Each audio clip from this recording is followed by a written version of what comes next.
Good evening, boys and girls, and all of your families and friends tuning in tonight.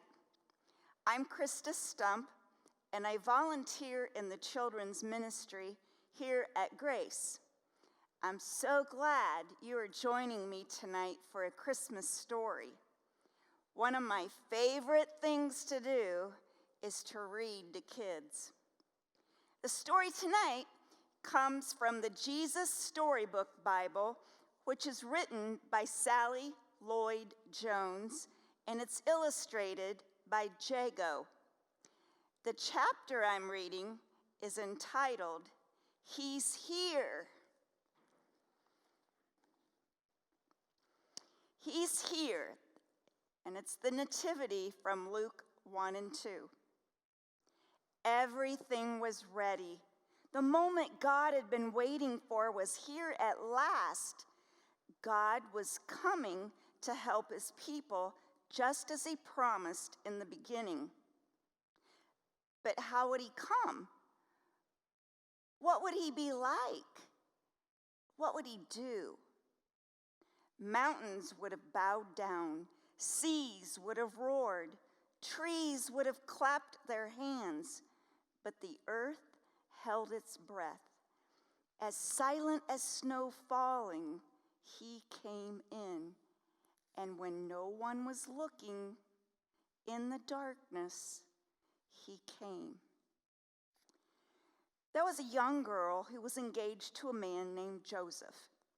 Joseph was the great-great-great-great-grandson of King David. One morning, this girl was minding her own business when suddenly a great warrior of light appeared right there in her bedroom. He was Gabriel, and he was an angel, a special messenger from heaven. When she saw the tall, shining man standing there, Mary was frightened. "You don't need to be scared," Gabriel said. "God is very happy with you." Mary looked around to see if perhaps he was talking to someone else. "Mary," Gabriel said, and he laughed with such gladness. Mary's eyes filled with sudden tears. "Mary, you're going to have a baby, a little boy. You will call him Jesus. He is God's own son. He's the one. He's the rescuer. The God who flung planets into space and kept them whirling around and around. The God who made the universe with just a word. The one who could do anything at all was making himself small and coming down as a baby." Wait, God was sending a baby to rescue the world? "But it's too wonderful," Mary said, and she felt her heart beating hard. "How can it be true?" "Is anything too wonderful for God?" Gabriel asked. So Mary trusted God more than her eyes could see, and she believed. "I am God's servant," she said. "Whatever God says, I will do." Sure enough, it was just as the angel had said. 9 months later, Mary was almost ready to have her baby. Now, Mary and Joseph had to take a trip to Bethlehem, the town King David was from. But when they reached the little town, they found every room was full. Every bed was taken. "Go away," the innkeepers told them. "There isn't any place for you." Around here, innkeepers would be hotels and motels. They were all full. So where would they stay? Soon Mary's baby would come. They couldn't find anywhere except an old, tumble-down stable. And around here, we would call that a barn.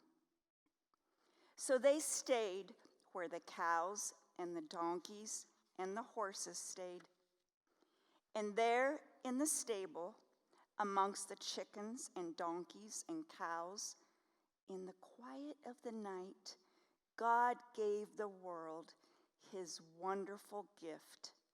The baby that would change the world was born, his baby son. Mary and Joseph wrapped him up to keep him warm. They made a soft bed of straw and used the animal's feeding trough as his cradle. And they gazed in wonder at God's great gift, wrapped in swaddling clothes and lying in a manger. Mary and Joseph named him Jesus, Emmanuel, which means God has come to live with us, because, of course, he had.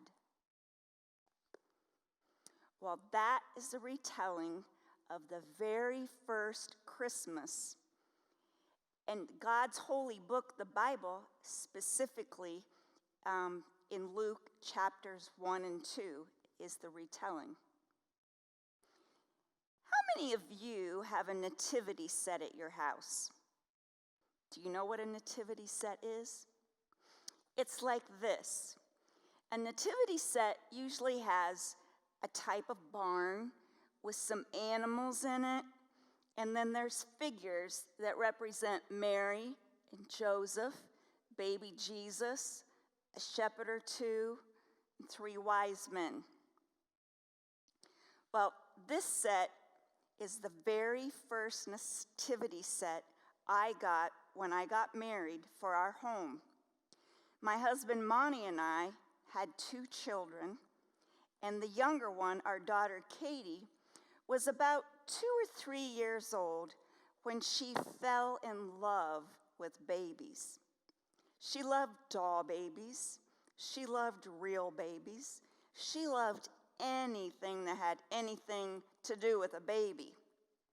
Well, that year when Christmas was over and I was putting away all of our Christmas decorations and I got ready to put away my nativity set, I noticed something was missing. When I looked down at the little manger, baby Jesus was gone. He was nowhere to be found. I looked under the table, under the couch. I looked everywhere. And then I started to panic. What good is this nativity set going to be without baby Jesus? Without baby Jesus, this nativity set is just a dark, dirty, old barn with some stinky animals in it. I wouldn't be able to use it next year at Christmas because it would be worthless. Then I got to thinking about our daughter Katie and her love of babies, and I got a little suspicious. She didn't take me directly to where we found him when I asked her, but we eventually discovered little baby Jesus in her black patent leather purse, and it was tucked away in her cupboard. Well, at first, I was really angry about all the time I had spent looking for this baby. And then later I got to thinking about it. You know, Katie had the right idea. She did the right thing. Instead of putting Jesus away after Christmas, she put him in her purse and took him with her.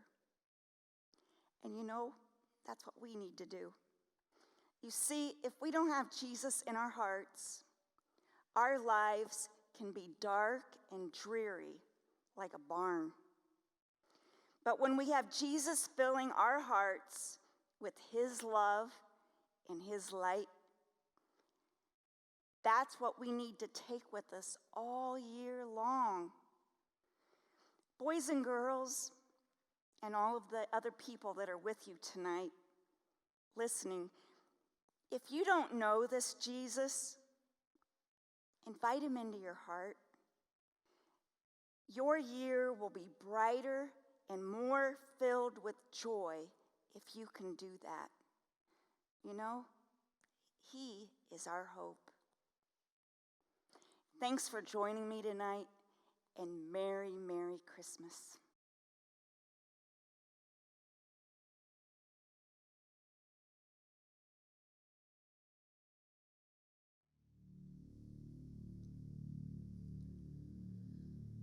Let all mortal flesh keep silence,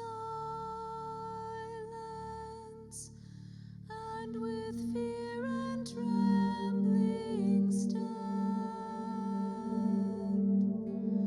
Ponder nothing earthly minded, for with blessing in his hand,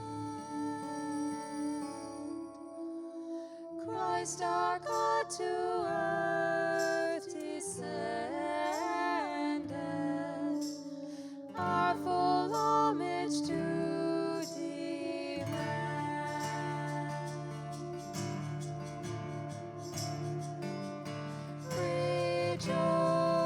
Rejoice, rejoice,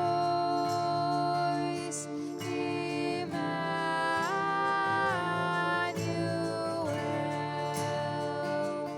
shall come to thee, O Israel.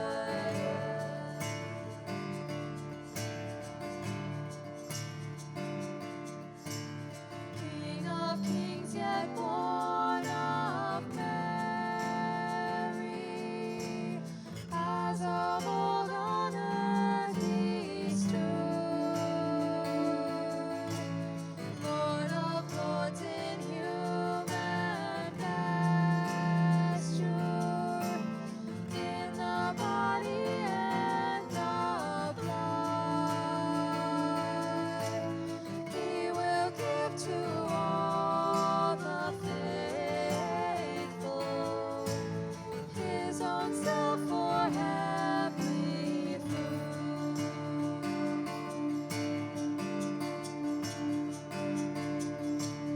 Rank on rank the host of heaven spreads its vanguard on the way, as the light of light descended from the realms of endless day, that the powers of hell may vanish as the darkness clears away.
Good evening, Merry Christmas. And I know some of you are probably wondering, everybody else is in pajamas. What's the deal, Danny? Well, years ago as a pastor, people would come to me at coffee shops and different places, and I would be informed that I just don't dress like a pastor. They didn't think maybe a hoodie or, a t-shirt or something was appropriate. And I thought, how to better balance that than just become a formal sleeper. And so when I sleep, a lot of times it's with a necktie or, maybe a jacket. So I just thought I'd go in a more formal direction. So if you believe all of that, just pretend these are my pajamas. But really, though, I'm excited about an opportunity to just share with you briefly about yet another type of tree. So as a church body, we've walked through the tree of the knowledge of good and evil and the tree of life, the tree planted by streams of water, the cursed man who hangs on the tree, the cross, and then we've also talked about the tree of life that we're waiting to see in the end. Well, tonight I want to talk about the genealogy of Jesus, basically the family tree of Jesus. And in the same way that we have said all four of those trees pointed to Jesus and pointed to the reality of Jesus, even the genealogy of Jesus helps teach us the gospel, helps speak the gospel in many ways. And so I want us to just even go to the book of Matthew specifically for that, and you'll see that's Matthew's intention. It's not just to lay out some historical information about where Jesus came from, but it's even to set our orientation to knowing who Jesus is. Matthew 1:1 says that Jesus is the son of David, the son of Abraham. That's basically Matthew laying out his vision statement for the book. The book will display that Jesus is the king, son of David, of the Jews, son of Abraham. And so the rest of the Gospel of Matthew is going to do that. And so we jump into the genealogy, and we're going to see some interesting things there. Matthew does something different. For a Jewish man, he names women multiple times in the genealogy, which might cause us to catch our attention and say, well, I wonder, why in the world is he speaking about these women? Well, there's a couple different reasons. First of all of these women were women of faith. And the Jewish tradition with their genealogies would just kind of lay out the men. But by bringing these women, these believing women into the storyline, Matthew is again affirming that when it comes to the gospel coming to Jesus, there is neither male nor female, slave or free, Jew or Gentile, but all can come before Christ. And so he's affirming the value of these women of faith. Not only that, but kind of similar to the Galatians idea of Jew and Gentile, slave, free, male and female, is that most of these women were actually Gentile women. In fact, other than Mary, Jesus' mother, it seems that Tamar and Rahab and Ruth and even Bathsheba were probably Gentile women. And so again, it affirms the idea that from the beginning, God has intended to bring the nations to himself through Jesus Christ. Reaching the Gentiles was not a plan B, but it's been part of the storyline from the very beginning. It's interesting when you get into reading these stories too, and every time it highlights a woman in the story of the genealogy, we also know that those stories are many times filled with sin and oppression, abuse, sometimes even of these women. And so it again affirms to us the storyline of God's going to come to us, not in our perfections, not because we've nailed it, not only in the happy stories and the positive sheen that we can put on our history, but even comes into the darkest of places. And even where sin has made a wreck of situations, God in his glorious grace cleans up that mess, redeems it, and brings glory through it. So those things kind of can become obvious as we look through the genealogy. There's another one that I love that comes up when you get into another one of these lists as you're going in Matthew 1. And it's a guy who's named Zerubbabel. Now, Zerubbabel's famous for a couple different reasons. One of them is he's the first biblical, historical water birth that we know of. Zerubbabel was clearly born in water, and his father was a part of it, because when Zerubbabel was born and his mother says, what should we name him? Dad's still down there underwater, and he simply says, Zerubbabel, and that's how we get his name, right? But actually, the story of Zerubbabel has a more interesting turn than that. See, the interesting thing is when you go through the genealogy, it names him as the son of Shealtiel. But if we go into our Old Testament and read, we'll find out that Shealtiel is listed as the uncle of Zerubbabel.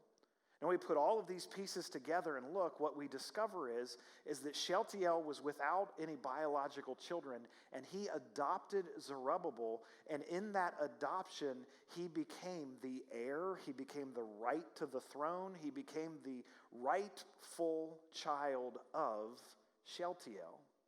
This is a beautiful message for those of us who have been able to enjoy in our church the beauty of the message of adoption, and that when children are adopted into families, they become members of those families to the fullest extension, which also then serves as a beautiful reminder to us that as we become adopted into the family of God, we are 100% taken into that family and received and accepted. And so we see those gospel storylines coming out for us. But I want to look at one last thing, and I'm going to do this just from looking at one verse. So if you want to look at Matthew chapter 1, verse 17, you'll notice that Matthew does something interesting just in this one verse. He says, "So all the generations from Abraham to David were 14 generations, and from David to the deportation to Babylon, 14 generations, and from the deportation to Babylon, or from the deportation to Babylon to Christ, 14 generations." Now, you and I might sit back and be tempted to go, that's kind of coincidental. The same amount of generations from Abraham to David, and from David to the captivity, and from the captivity to Jesus, except for the fact that we know it wasn't actually perfectly identical like that. In fact, when you go through these genealogies and you compare them to the Old Testament, you'll find that there's 4 different names that David chose to take out in different sections of the list while he was listing out these children and the descendants. That's okay to do because the grandchild is obviously the descendant as well, or the great-grandchild as much as the son himself. But what it does do is it tells us, wait a minute, Matthew's doing this on purpose. What's the big deal with 14, Matthew? Why would you make such a distinction there? Well, part of it would be what Jews referred to as gematia. And what that is basically they would take and they would assign numeric value to letters of the Hebrew alphabet. I remember in college taking a computer class, and one of the things we were doing was learning how to outline in this program we had. And this one girl kind of up near the front of the classroom started to cry and got really upset because her keyboard didn't have Roman numerals. Now, we all kind of laughed at her expense as that she didn't realize that the letters on her keyboard are actually what makes out the Roman numerals, right? Well, it's the same thing with the Hebrew alphabet. They would take the first letter of the alphabet and they would give it the numeric value of 1. Well, as you work your way through, you'll find that Hebrew language didn't have vowels. It only had consonants. And so David's name would be made up of 3 different consonants. The D had a value of 4. What we translate as a V, or was maybe a W, would have a value of 6. And so when you put a 4, a 6, and a 4 together, a D and a V and a D, you get the number 14. And David is the 14th name that's given in the genealogy. And so again, it seems to really be attesting this rightful line of David as being articulated. He's kind of screaming David's name in writing and also kind of subconsciously in the message that he's sending. But there's also something else that's pretty cool about that. When you get to that last genealogy, if you want to read through that last paragraph that goes from the Babylonian captivity to the time of Christ, even though he says there are 14 generations, he only lists 13 names. So the question becomes, what is Matthew doing there? Personally, I think what Matthew is doing is he's recognizing Christ's name twice because we are the people that live for 2 advents of Jesus, right? By the time Matthew is writing this, he has already seen the resurrection of Jesus. He's received the 40 days of training from Jesus before Christ ascends right in front of him. And so he is then in the same boat as we are right now, longing and anticipating for the second coming of Christ. So I believe in this genealogy, we usually think of Matthew chapter 1 as declaring the first coming of Jesus, but I think Matthew's even giving us a hint here that's pointing toward the second coming of Jesus. But there's one other thing that I think becomes interesting about this. is that he segments out three different eras. And he could have chosen whatever he wanted. He could have chosen from the era of Adam to Abraham. He could have chosen from Abraham to Moses, from Moses to David. He could have stretched out to, a prophet or some other kind of breakdown. But he chose these three things, and they sort of articulate the storyline of the nation of Israel. We go from Abraham, the beginning of the people of Israel, the beginning of the Jews, up to David with the first section. That's really laying out the foundations of the nation of Israel, even when they go into Egypt. Then they begin to form. Moses brings them out. They form into their own nation. They receive their own land. They finally get a godly king. And this is basically the pinnacle of the nation of Israel. And yet, even as David possibly anticipated it, God did not send his son right at the pinnacle of the nation of Israel. So then we go to Solomon. And from Solomon, we find the next paragraph takes us from Solomon to the Babylonian captivity. And if you were here with us when we went through 1st and 2nd Kings, you know the storyline of the nation of Israel becomes that from the point of Solomon on, things just go from bad to worse. And finally, as a judgment from God comes down upon the Israelites, that they are then scattered among the nations, it is not at that very moment even, that darkest moment, that Jesus would come. But the third paragraph becomes interesting for us as well, because in many ways they're nondescript names to us. It's harder for us to find names in that third paragraph. We go, oh, I know who that is. And some of them even fall into that 400 years of silence, that era when we didn't have Scripture recorded for us, where we have generation after generation listed from Shealtiel all the way to Joseph. And in that section, we find ourselves kind of just in a nebulous, unnamed, it's neither a great period of time, nor is it a horrible period of time. They're not deported anymore, but they're now back in their promised land. They have a temple, but it's not as great as the temple that they once had. They have some freedoms, but they're still under this Roman rule. It's just kind of a bit of a nondescript period. And you and I, if we were making out the storyline and deciding exactly when the Messiah would come, we might look at that one and go, that's the least likely candidate, right? We probably wouldn't be alone in that. In fact, one of the things I love is that Peter mentions in 1 Peter chapter 1, verse 11, that even the prophets, as they were receiving revelation from God and as they were looking over previous revelation that had been given to the prophets, they would search those prophecies to try and figure out the time and events that would bring about the Christ.